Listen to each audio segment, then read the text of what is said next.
Daniel, the floor is yours as a moderator for the next panel. We have Daniel, CEO of Symphopay, and we have Ernest. Please, Ernest, come back from Worldline. We have Augustin from SIBS, Catalin from Visa, and Balazs from THALES. Okay, so good afternoon, payment people. I see a lot of guys from the industry, a lot of banks, providers. So I think that we are the same gang that we are meeting year after year. Actually, there are a lot of things that are happening on a monthly basis, I would say, currently. I understand that we do have a presentation from THALES to start with. Just a few minutes, please. We'll build on top of that. The challenge that we all have is that we have only 40 minutes, right?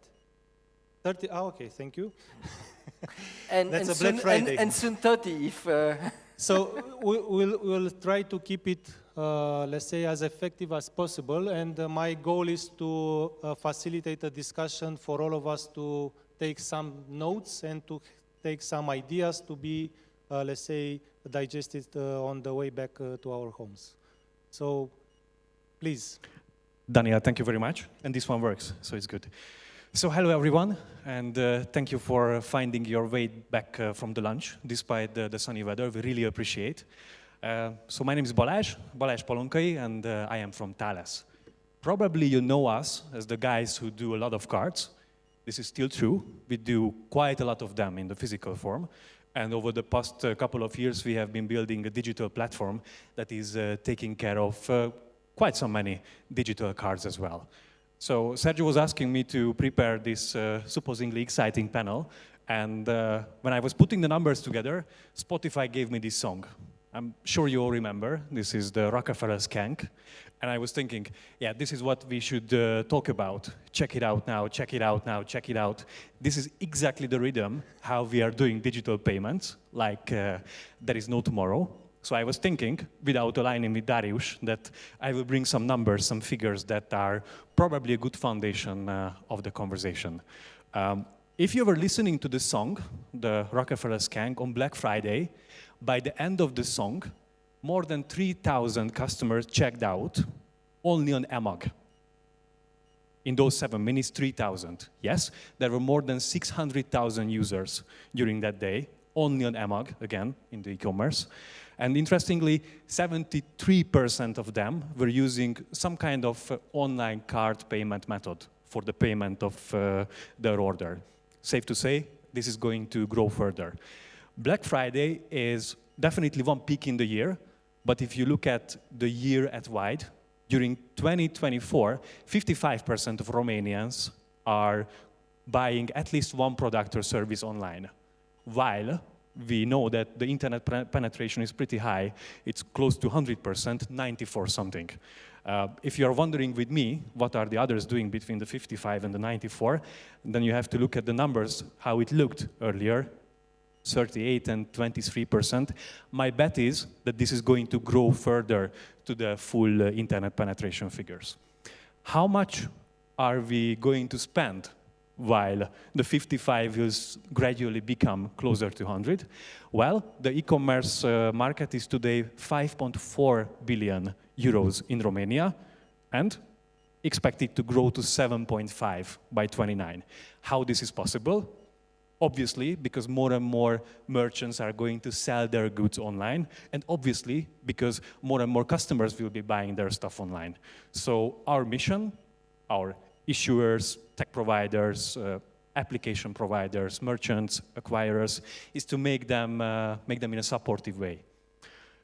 What we see when we call them trends is, similarly to some of my colleagues before, with the great help of No Cash, we conducted a survey where we were asking issuers, acquirers, and merchants in Romania of some hot topics. Some of them I am going to show you on the screen.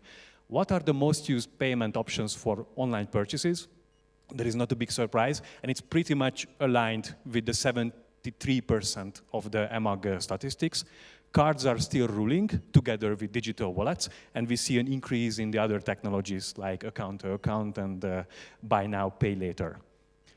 It's not coming as a surprise then that the fraud, the statistics of the fraud are also compliant to the card usage. Still, the cards and the digital wallets are seen as one of the major sources of the online, the e-commerce fraud. But the competition is still very high. There is still the cash delivery, which happens to me as well from time to time. When I have to pick up the delivery of my wife, I never see the money back. Jokes aside, we need to look for solutions which are secure and more to the user to avoid the abandonment, which is one of the biggest issues nowadays. There are several reasons why an online commerce, an online order is blocked just before the payment. One of them is a low level of the user experience. I think we all agree that the most successful merchants will be the ones who retain their customers by providing the best-in-class payment checkout experience. Of course, besides maintaining the security and on the level that you want. So what we should do, my recommendation or our recommendation is to consider the manual card entries in e-commerce like a nice anecdote that we will tell our grandchildren about, and work on continuing to build intuitive, convenient, and consequent digital payment solutions like BLIK or like Click to Pay. I don't want to steal the show from Catalin because somehow it's his baby as well, but Click to Pay is knocking on the door and it is promising a lot, an uptake in the approval rates, and of course the best user experience. This is what I wanted to share, and now let's debate further. Thank you, Balazs. Can you roll back a bit on the 8th slide, please, just to start our discussion? Thank you. It's this one? No. Yeah, this one. Yeah.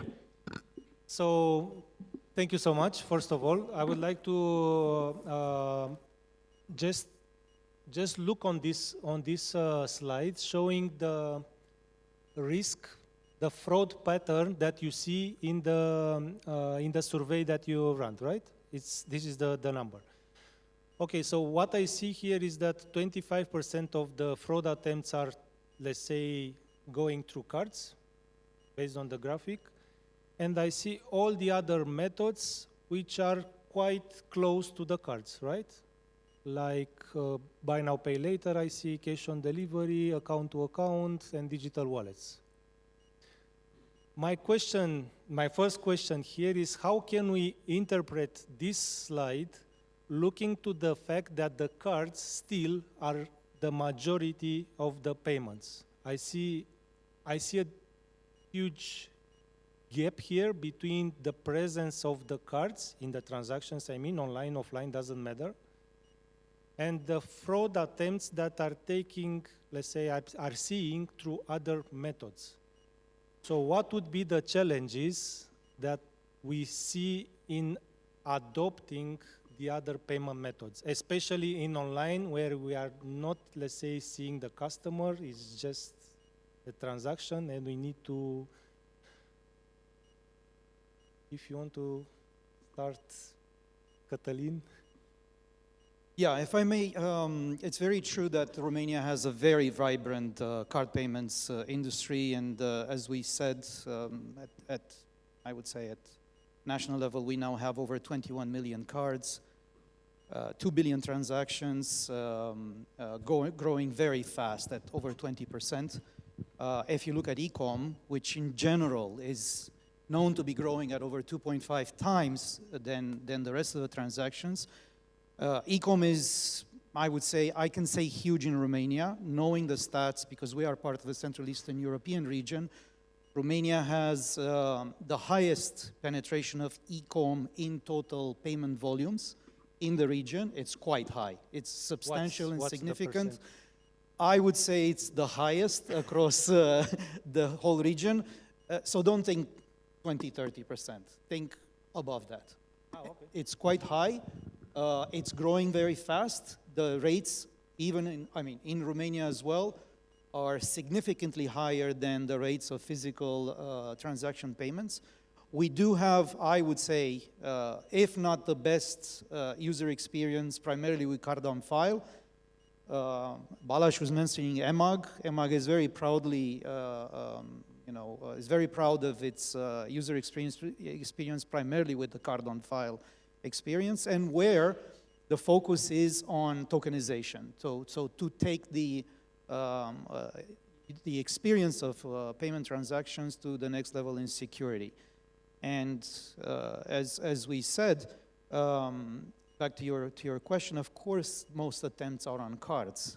However, if you discuss it with the banks and with the central bank, you will find out, as in throughout Europe, the fraud is starting to migrate strongly on account to account, because there is not a similar ecosystem that includes the anti-fraud systems that we have on cards. That was exactly my question, because looking to the 25%, I would say only compared to the other fresh payment methods on the stage, basically, I see a lot of attempts on the other side, on the new players, on the new channels, on the new methods. And that's logical.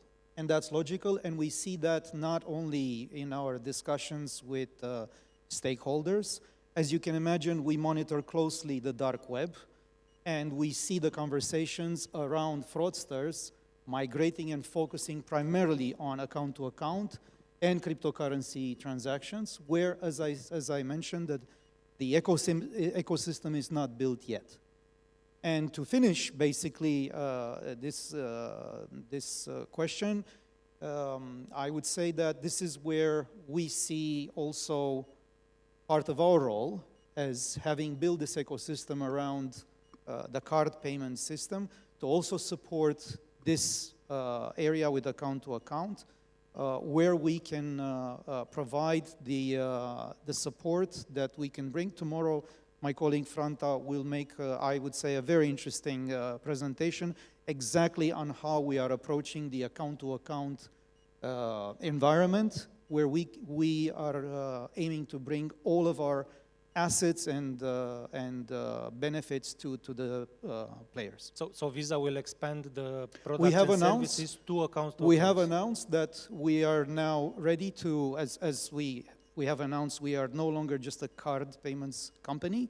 We are a payments company, and as a result, our focus and our approach is now expanding over the entire gamut of payments. And we believe we have significant assets to bring to bear for the safety and seamless transactions across the whole spectrum, not just card payments.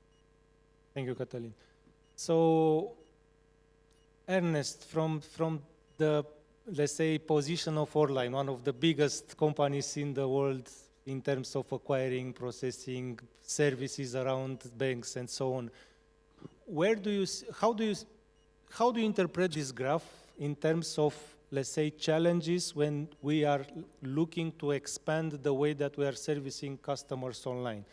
In terms of fraud detection, maybe in terms of integration, the payment methods across the countries, where do you see the challenges, and how shall we prepare our, let's say, offerings in the following years? What would you be less one to recommendations for the industry? Because we're in the room only banks, providers, and basically we make the transactions happen. So we. Okay. So first of all, Worldline, especially the division which I'm representing, which is the financial services division, we are offering services to the banks. We are not serving merchants directly, right? So our infrastructure, our solutions are serving banks to provide a solid, reliable infrastructure for them in order to be able to address all the needs. And we let them, take care of the customer interactions themselves, right? Respectively cooperate with companies like BLIK, respectively other players, which are having the strength of interacting directly with the customers. So we don't see our role over there, although we also offer some solutions and services in this space. However, looking at this graph, we can conclude, obviously, that the cards are now for how many years on the market? For 79 was the first. So they are here. There was enough time to ring fence it with enough security features and to build an ecosystem which is allowing to protect the consumers, to protect the transactions well enough. Now, when new payment methods are coming on the market, of course, there is always something which the providers have not thought about, which the market can address, which the market can utilize in order to somehow break, the security of it. And that's what I'm explaining with, actually. Although, of course, there are lots of solutions available in order to protect the interaction with the users, the devices themselves, right? So, but that's how I explain this graph, which I don't see it now here, but that the new payment options are not yet as mature. Actually, the graph was saying that the new payment methods are facing the same challenges as the, let's say, most mature credit card payments that are already on the market for so many years. I mean, although they are less in volumes, on the other hand. So that's what I'm observing. Regardless of that, they are the market and the fraudsters are challenging them, obviously. But Daniel, if you are asking me, and I was listening to your presentation, Dariuzs, so, and I liked one thing, allow me to reflect to this one. I liked very much the fact that you said that you are practically not an interface. You are practically helping the banks to reach out to customers, and you are not positioning yourself between the customers. And this is a good point, and I think that is where Europe is very strong in. If you look at what happened in China, and this is what I believe we should avoid to see what happened in China, where the banking market has been disintermediated by the fintechs, Alipay, WeChat Pay. They fit between the clients and they fit between the banks, and they have stolen the business of the banks, right? And then they started to offer additional services, loans, and I don't know, the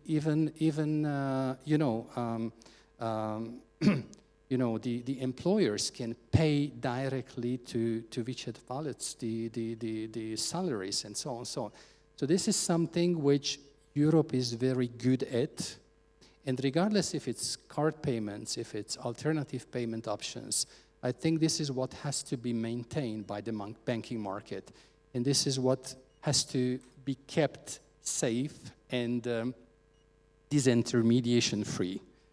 This is my advice, and this is what we are helping, and I believe everybody here is helping the banking market to maintain. Obviously, there are lots of challenges in this, right? Because there is a regulatory aspect of it and so on and so on.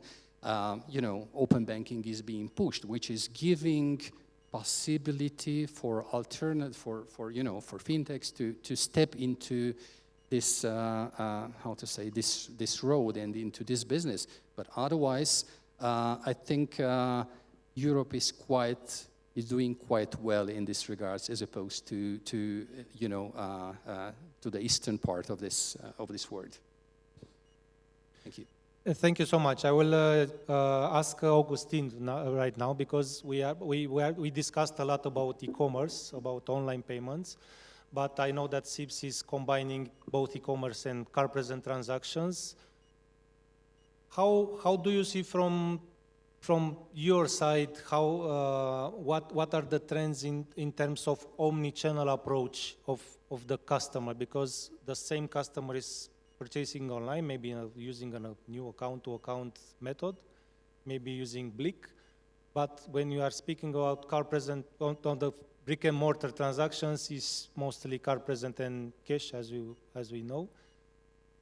How do you see this, the blended of these new trends in an omni-channel environment?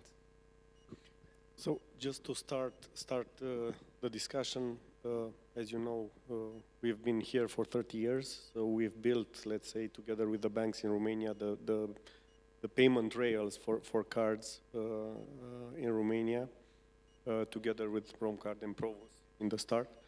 So we've, let's say, partnered and grown together to a point where we see some things happening. So right now, on the on the omni-channel and what we are seeing, the trends are, of course, card-present cards are still the main focus. Everybody is using them, of course, and I think that is because of trust, because of the fact that the schemes have built and that they have 70 years, that they set up the systems, and the mentality of the people now is very used to using cards in omnichannel and in transactions.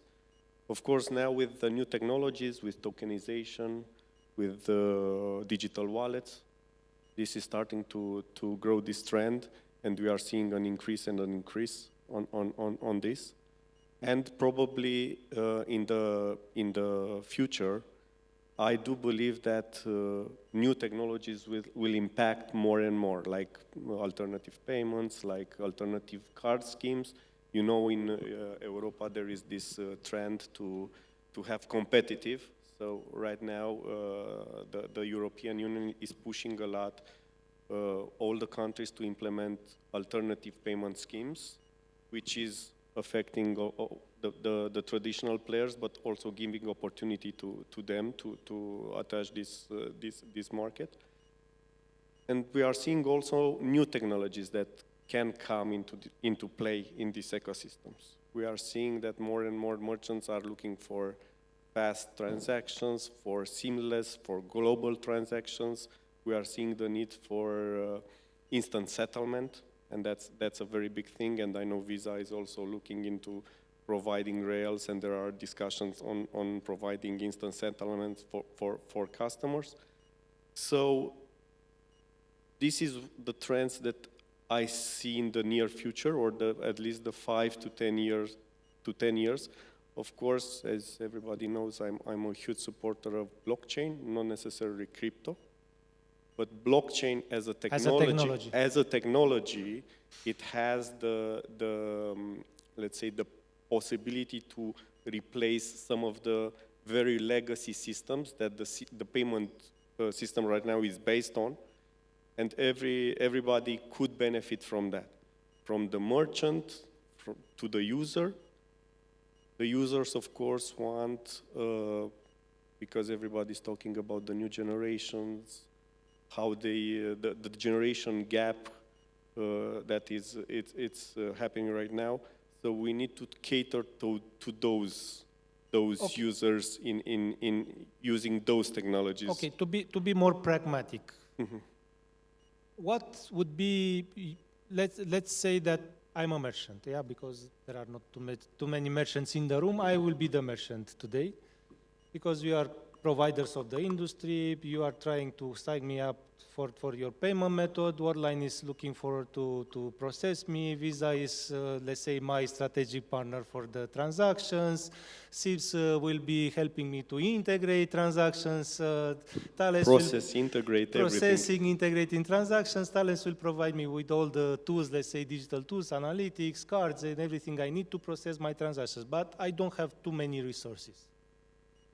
What would be, let's say, and the question is for everyone, what would be your recommendation if you'd be with me in a one-on-one discussion about my strategy for the next maximum 3 years? Where shall I invest my money? Where shall I allocate my people in order to address the challenges? Okay, we see the challenges. We see a lot of trends. We see a lot of articles regarding artificial intelligence, account-to-account, mobile payments, but what shall I do?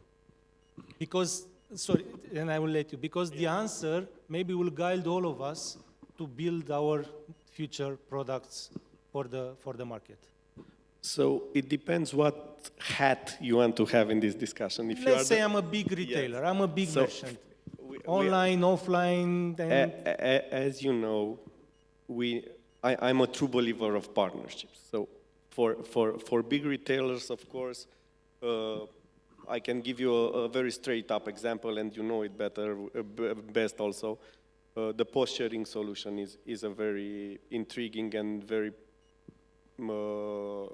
let's say, state-of-the-art solution from a merchant standpoint and from a processor standpoint. So in my stores, I should have a share post solution. A single device that can process all and available payment methods, from cards to account to blockchain transactions.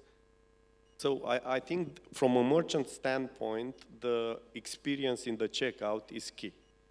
In order to reinforce the merchants, we need to provide them with all available solutions. We don't need to segregate. I know that cards are the main and will continue to be the main solution right now in the market. But we need to cater to the next, let's say, 3, 5, 10 years. So if you are the merchant, I would say look into technology, look into any new other alternative payment method, and I'm not talking about, again, only from... Which one? I need to choose. You need to choose, of course. My board is asking me to double the sales in the next years. What shall I do? This is the real challenge from the market. Everyone needs to grow. 3 to 5 years, again, from my standpoint, cards will continue to be the main pillar right now.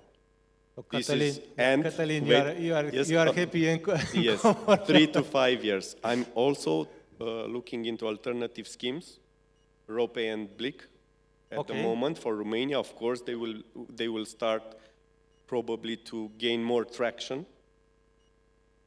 We will see how much traction in 3 to 5. I do not like to gamble because, again, Romania is a very specific country. You know that the trends, even if we are, let's say we were one of the non-banked countries, digital payments were growing, so we are a country of opposites. So if Poland or other countries saw huge growth in alternative payments or alternative schemes, I truly believed in them, but I cannot scale right now to tell you with an open heart that in 3 years the growth will be significant enough in order to, let's say, dethrone card payments. This is my opinion. And I think Catalin also likes this opinion. How can I double my sales? This is a very good question. And using payment partners, of course. From the payment partner, you should require one thing. And we have no doubt about this. Use a merchant, and this is absolutely the same thing that we learn from merchants. Because of the payment solutions, including not only a payment system provider, but also payment services providers that are really directly working with you, SIBS is doing, and other players are providing payments for you, you should require, and you do require one thing, the top-level conversion rate. You cannot lose customer in the customer journey, in the checkout process. You cannot lose customers. We have seen the funnel that you were presenting in your slides over there. At any point of the payment process, and any point of the checkout process, you cannot lose the customers. And this is priority number one. Please believe me, it's not always evident in the checkout processes. Ask whatever merchant you want. This is a huge knowledge. This is important priority for merchants, not to lose sales. So probably first, I imagine, first answer to your... Conversion rates. Absolutely, conversion rate.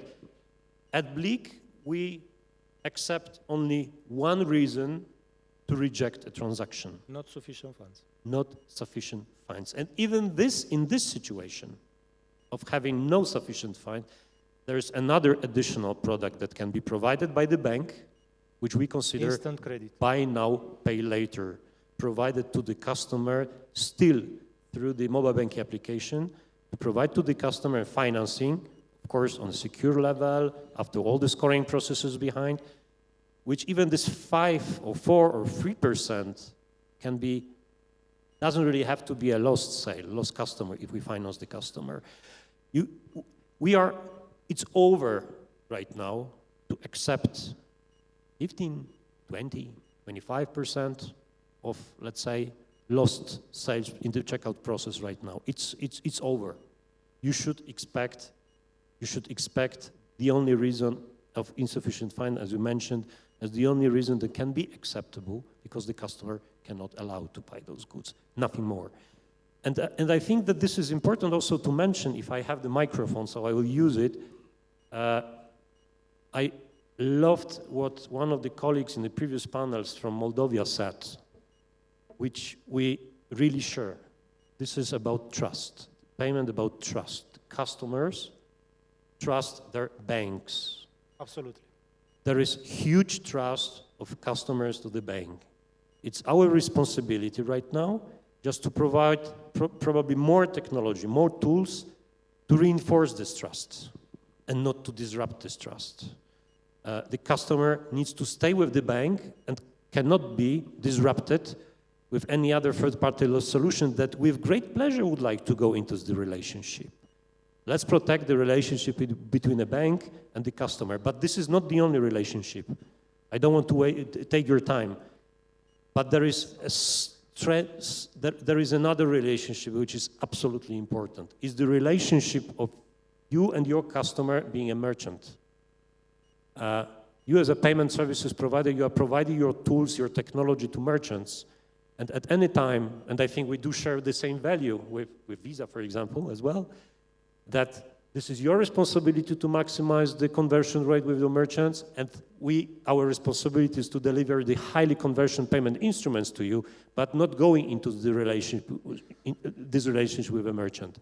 So as BLIK, sorry, but we require payment services provider to improve your processes, because this is his responsibility. So the whole, let's say, payment industry should be included in the process. So this is the job of a bank, this is a job of the payment services provider, this is the job of a payment system, and of course, it's also education of the customers of banks. So being a customer of merchants. The whole ecosystem needs to be really, let's say, animated at all the time. So this is when it works. So my take on this will be improve my conversion rates and be ready with additional payment methods in case that just some customers are required to pay with some other banking systems, with the pay later system or so on. So basically to be prepared in case that some of my customers are not, let's say, sufficiently funded for the transaction. Catalin? So going back to the basics first, yeah, because assuming you are a retailer that has a presence in offline and online. Yes, so I'm a big merchant, so. You will be very happy that you are in Europe where the rates of contactless transactions penetration are above 90%. 95. So above, well, close to 100% we're getting. And moreover, you're very happy that you're in Romania, which has one of the highest penetration of mobile payments up there with the Czech Republic. If you count on fast transactions, you're happy that people can come and not spend time to pull out the cards. They can pay with mobile, and they do pay with Honestly, mobile. that's one of my main criteria. The speed. Exactly. So fast moving at the till is a major factor, because the more the faster, the more sales you have. And actually, it's important to note, because Romania, for the Romanians, this is quite a widely known statistic, but maybe for our guests from abroad, has I think in continental Europe is the #1 market in terms of payments on the public transit system. We have 18, probably now close to 20 cities where the public transit system accepts card payments, contactless card payments, which means what? If you are a regular Joe, not anyone from regular Mitica to bring it home, not anyone from this room, if you start to pay on transit, that means 2 payments per day. You will be starting to make a lot of payments because you get the hang of making payments. Secondly, if you have an online presence, as Dariusz also mentioned, and also Balazs mentioned, you may already have through your provider card on file, which basically affords you the situation of one-click payments. Fast, safe, it's getting safer now that we are tokenizing card on file, and it'll get even safer and faster with Click to Pay, which was mentioned, and which will be introduced in the next year, because that means 40% reduction in time at checkout, It means about 10% in higher authentication rates, which brings to you up to 30% more revenues. This is big. And also the average transaction value is bigger for the one-click payments as far as I know. Which comes with trust, yeah? Because all of these factors will increase speed of transaction, will increase revenues to you, and it's provided by your acquirer, most likely at no extra charge or, very negligible charge. But going forward, basically what the industry, what we will be doing is to bring the same easiness and user-friendliness of the physical world, which is contactless payments, into e-com. And this is going to be huge because e-com is going to be, I would say, not disrupted, but the rates that we will accelerate conversion of e-com. Balazs showed still a large cash-on-delivery portion in Romania, which we know. But now all of the couriers in Romania have the mobile devices where you can pay directly when your product arrives at home. So the market has made huge progress in terms of providing the solutions. And I think you will see this very quickly in e-com. It's not going to be easy. It will require the whole industry effort, banks, enablers, schemes. But we will be doing it, I believe, just as we did with contactless. So, Catalin, we meet almost every year at this panel. It's a tradition already. What would be the new subject next year? Just one word to close the... Well, for sure, we will be getting traction on Click to Pay, yes? Click to Pay, okay. The other piece that I think it was Florian from AT Kearney showed with Revolut having a huge presence in Romania. And Revolut has a couple of killer features. One was the FX. The banks can offer it too. Revolut is using the same platform that Visa bought, Currency Cloud. The banks can offer it too, real FX exchanges in real time. But it's a question of profitability choice, so, revenue stream. And secondly is P2P. P2P. So next year it will be P2P. Time will tell. Daniel, I'm sorry, we are running out of time, so I don't know if you want to... I would like just to invite Balazs to close the, let's say, the panel as the final thoughts. I see the screen is red. That's good. Going fast forward. So really just to close, Daniel, I wish you a lot of success for your merchant because there is quite some competition. If you want to be successful and retain your customers, make them happy, you have to convince your acquiring bank to accept and introduce as many payment possibilities as they can. And then I would refer to the motto of the event, from tech-centric to human-centric. Before it was the opposite. We give you a card so you can use it for electronic payments. You are welcome. I'm an online store. I'm one of the first in the country who provide card payments. You are welcome. Now is the opposite. We, as all the players in this, on this sandbox, we have to listen for what the users want, and we have to make them secure, convenient, and then it will just work itself. So basically your recommendation for me as a big merchant would be ask your acquirer or acquirers for more payment methods in order for you to be prepared, which is in line with what we discussed. Yeah. May I just say that even someone like us, the largest scheme in the world, I think we are firm believers in the fact that the world belongs to the paranoid. So no one can be relaxed in their comfort zone, and I think all of us here are really paranoid, and that's what made us successful. So there is no comfort zone, and I would say watch the space. I think this is what we love about this industry, right? Thank you so much, guys. If I may, one word, sorry for... Yes, please. I think there is no reason why Romania shouldn't be in the top 3 cashless countries in Europe in the coming years. So I think that within probably next year, if you invite me to the panel, we should show on slides where are we on this way to the cashless society, and I think this is the objective of all of us. Yeah.